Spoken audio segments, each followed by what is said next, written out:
πω ποτέ. το άλλο. Εδώ θέλω να σου πω κάτι τώρα. Εδώ θα κάνω παρατήρηση στο γυναικείο φύλο. Δεν γίνεται ρε φίλε, εσείς οι γυναίκες με το που βγαίνετε από μια σχέση να λέτε εσείς αχ τώρα λέω πρέπει να βρω αγόρι για να είμαι σε σχέση. Αυτό τι Εγώ δεν το λογική έχω είναι? πει ποτέ. Όχι εσύ, αλλά ας πούμε οι άλλοι που θυμάμαι που έλεγαν τώρα με αυτή την τελευταία που, όχι την τελευταία, με μια αυτή που την είχαν βρει στα σκαλιά με το κεφάλι της, ξέρω που είχε χτυπήσει το κεφάλι της και που είχε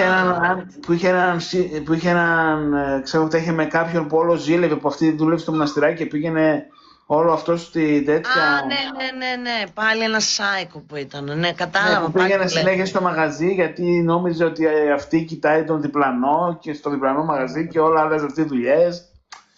Και Ναι. αυτή έλεγε, όχι έλεγε, ήταν δεν ξέρω στα μηνύματά της ότι επειδή έφυγε από τη μια σχέση πρέπει να μπει στην άλλη και πρέπει να βρει κάποιον. Κάτσε, τι πάει να πει πρέπει να βρει. Δες πρώτα. Μη με τα μούτρα